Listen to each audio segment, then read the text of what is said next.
한국은 자원 없는 나라다. 학교에서 그렇게 배우셨죠? 그런데 이 상식이 지난주 충북 영동에서 완전히 뒤집혔습니다. 해외 대형 광산 기준이 500만 톤인데 영동 땅 속에서 그 20배가 확인됐거든요. 공식 발표는 지난 4월 21일 한국지질자원연구원에서 나왔습니다. 그런데 여기서 멈추면 안 되는 게 숫자보다 더 중요한 이야기가 뒤에 숨어 있어요. 중국이 쥐고 있던 어떤 판이 흔들리기 시작했거든요. 그리고 우리는 과거에 비슷한 기회를 한 번 놓친 적도 있고요.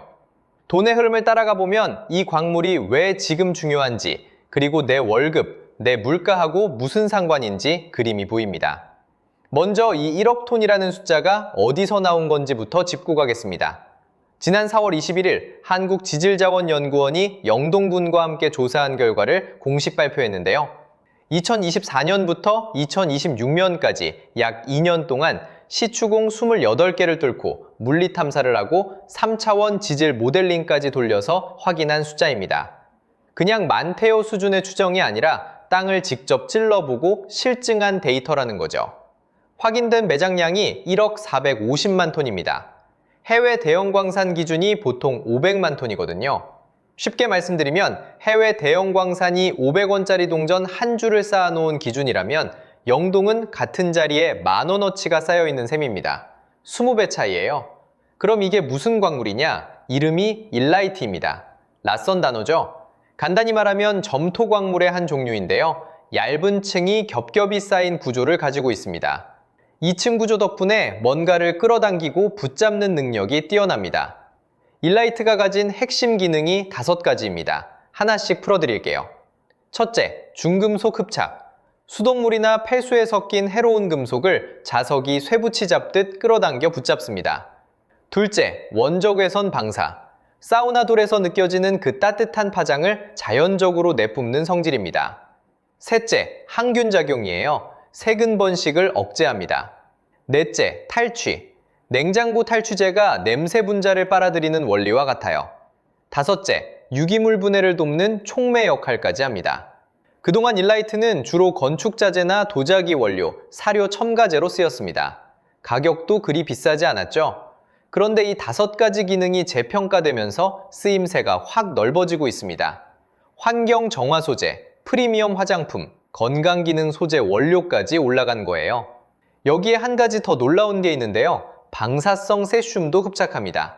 학술보고 기준으로 흡착률이 약 95.5%예요. 원전 사고가 나거나 오염 수정화가 필요할 때 방사성 물질을 끌어안아 제거하는 용도로 연구되고 있는 이유입니다. 건축자재로 쓰이던 돌이 이제는 원전 오염수까지 걸러낸다는 얘기죠. 자, 숫자도 들으셨고 기능도 5가지 정리해드렸습니다. 그런데 여기까지만 들으시면 이게 왜 지금 이 시점에 화제인지 설명이 조금 부족하거든요. 단순히 양이 많은 돌이라면 뉴스가 되지도 않았을 겁니다. 그런데 궁금하지 않으세요? 전국에 땅은 많은데 왜 하필 충북 영동이냐는 거죠? 이게 우연히 쌓인 게 아니거든요. 수천만 년에 걸친 조건이 딱 맞아떨어진 결과입니다. 영동에는 남동쪽으로 길게 이어지는 큰 균열대가 하나 있어요. 지질학에서는 이걸 영동단층 남동부 전단대라고 부르는데 폭이 500m에서 600m 정도 됩니다. 쉽게 말하면 아주 오래전 땅이 서서히 어긋나면서 생긴 커다란 틈이에요. 그 틈 사이로 수천만 년 동안 뜨거운 지하수가 끊임없이 스며들어 올라왔습니다. 땅 속에 갇혀있던 원래 돌은 장석이라는 성분이었는데요. 이 뜨거운 물이 오랜 시간 돌에 닿으면서 성분을 천천히 바꿔놓은 겁니다. 장석이 일라이트로 변성된 거예요. 이 과정을 어려운 말로 열수 변성이라고 합니다. 한 번에 휙 바뀌는 게 아니라 수천만 년이라는 어마어마한 시간이 쌓여야 완성되는 변화죠. 비유하자면 빵 반죽을 오래 발효시키면 처음과 다른 풍미가 생기잖아요.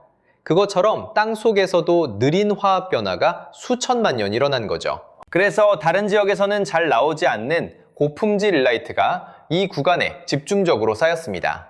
이번 조사에서는 광채가 모두 7덩어리로 확인됐는데요. 영동읍하고 양강면, 읍면 경계를 따라 7덩어리로 퍼져 있는 모양새입니다. 자, 여기까지는 양이 많다는 얘기였고요. 진짜 놀라운 건 품질입니다. 전체 매장량의 67.7%가 품이 40에서 45% 구간에 몰려 있거든요.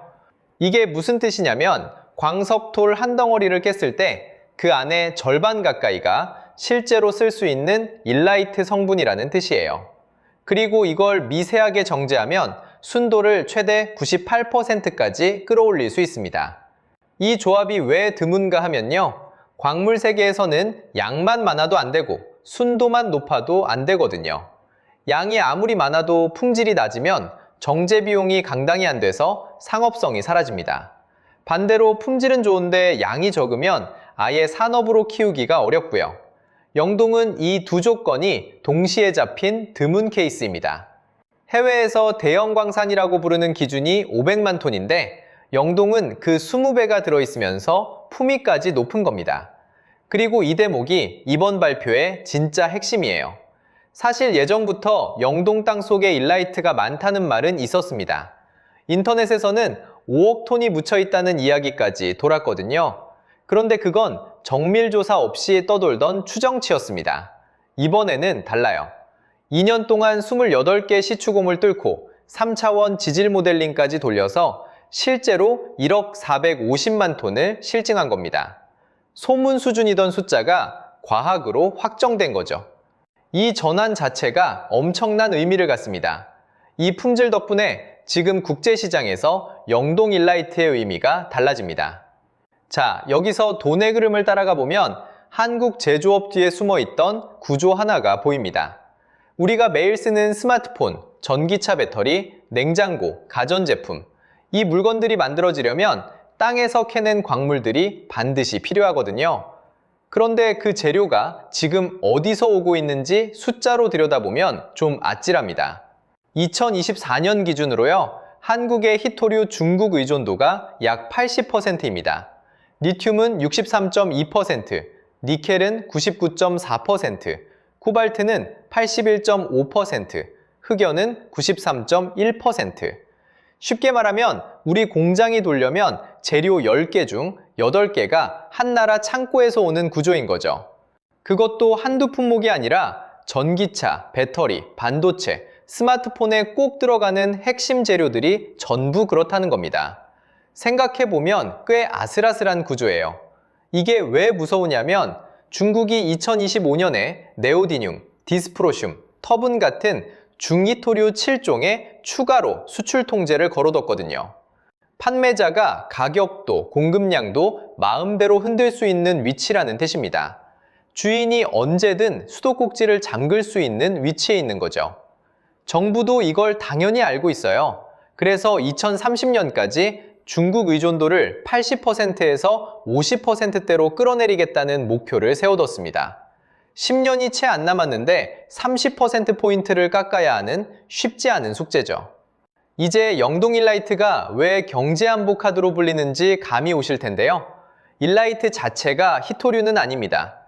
하지만 환경 정화, 화장품, 건강기능 소재 시장에서 중국이 기존에 양으로 지배하던 판이 있었거든요. 그 판이 지금 흔들릴 조건이 갖춰지고 있는 거죠. 영동은 양도 해외 대형 광산 기준의 20배, 품위도 매장량의 67.7%가 고품위 구간이고 여기에 국제 표준시료 등록 추진과 지자체 행정 지원까지 같이 붙습니다. 양과 품질과 행정 표준, 이 세 요소가 동시에 갖춰지면 시장의 규칙이 달라져요. 가격으로 밀어붙이는 단순한 싸움이 아니라 시장이 커질 때 규격을 먼저 정하는 쪽이 유리한 게임으로 바뀌거든요. 시장 규모도 같이 보시죠. 글로벌 일라이트 분말 시장은 2024년 약 8.3억 달러였는데 2033년이면 약 11.9억 달러로 커집니다. 연평균 4% 정도의 성장이에요. 폭발적이진 않아도 꾸준히 확장되는 시장이고 용도가 화장품과 환경산업, 농업 쪽으로 계속 넓어지고 있다는 게 진짜 중요한 포인트입니다. 그럼 이게 내 지갑하고 무슨 상관이냐? 공급망이 안정되면 화장품 단가, 친환경 필터 가격, 농업 비료 구성이 덜 흔들립니다. 원료가 공급 차단 카드로 쓰일 위험이 줄어들면 그만큼 소비재 가격 변동성도 잡히거든요. 결국 내가 마트에서 집어드는 제품 가격이 해외 정치 상황이나 환율 널뛰기에 덜 휘둘린다는 뜻입니다. 멀게만 느껴지는 지정학 뉴스가 사실은 다음 분기 화장품 영수증 금액으로 돌아오는 셈이죠. 그래서 영동 1억 톤이 단순한 광산 소식이 아니라 경제 안보 뉴스로 분류되는 겁니다. 그런데 단순히 광물이 많다고 끝이 아니거든요. 여기까지 들으시면 한 가지 의문이 드실 거예요. 그래서 진짜 쓰고는 있는 거야? 아니면 아직 연구만 하는 단계야? 결론부터 말씀드리면 현장은 이미 돌아가고 있습니다. 그리고 그 과정을 시간 순서로 따라가 보면 이번 발표가 갑자기 튀어나온 이벤트가 아니라는 게 보이거든요. 출발점은 2017년입니다. 영동군이 주곡리에서 남절리에 이르는 일대에 광업권 15개 광구, 약 2030헥타르를 선제적으로 확보해둡니다. 쉽게 말하면 광물이 많이 묻힌 땅의 개발 권리를 군이 먼저 들고 있었다는 뜻이에요. 2019년 전후로는 충북과 영동군이 상용화를 공식 목표로 추진하기 시작합니다.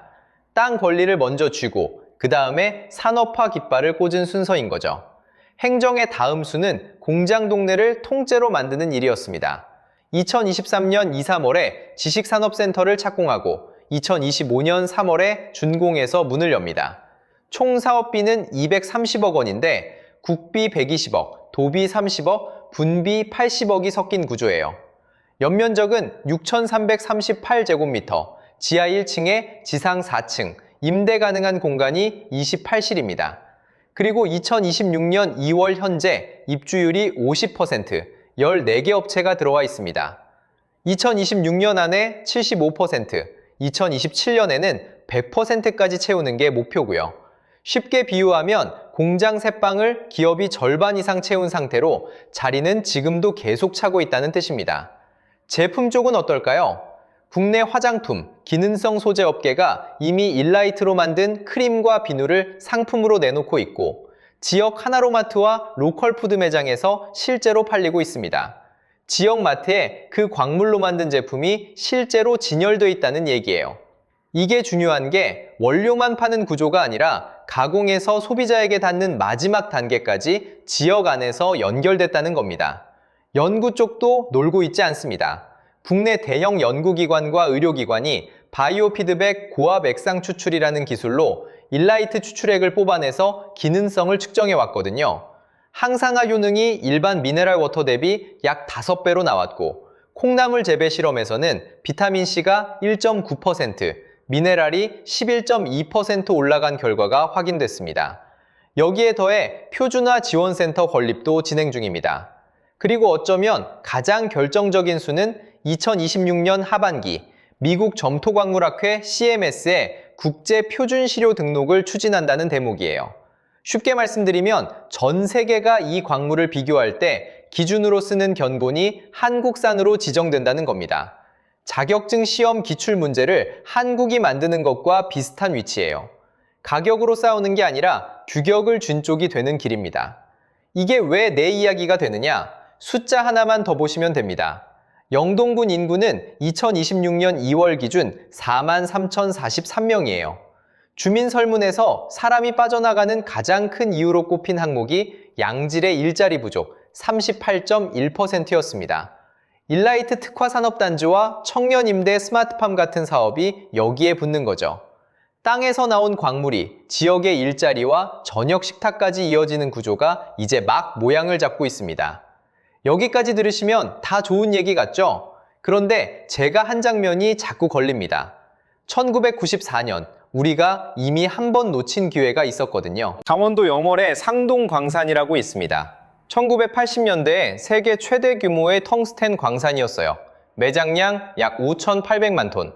한국전쟁 이후 10여 년간 한국 수출의 절반 가까이를 이 광산 하나가 책임졌던 핵심 자원이었거든요.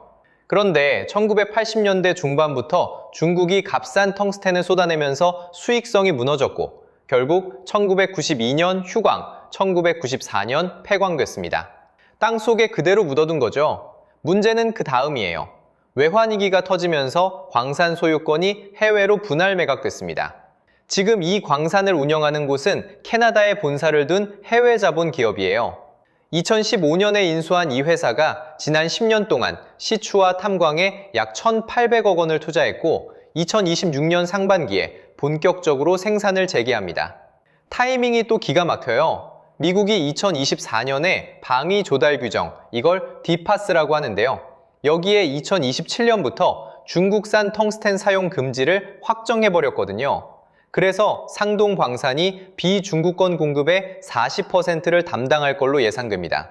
결과만 놓고 보면 광산은 한국 땅에 있는데 이익은 외국 회사 통장으로 들어가는 구조가 된 겁니다. 땅만 우리 거고 소유권과 가공권, 국제 표준은 다 넘어갔어요. 교훈이 한 줄로 정의됩니다. 매장량이 아무리 많아도 소유권이나 가공권, 국제 표준이 해외로 넘어가면 그 돈은 내 지갑에 안 들어옵니다. 영동이 지자체가 먼저 광업권을 확보하고 국제 표준 시료 등록까지 추진하는 이유가 바로 여기예요. 땅만 가진 게 아니라 부조까지 쥐고 가겠다는 얘기죠. 그럼 앞으로 뭘 지켜보시면 될까요?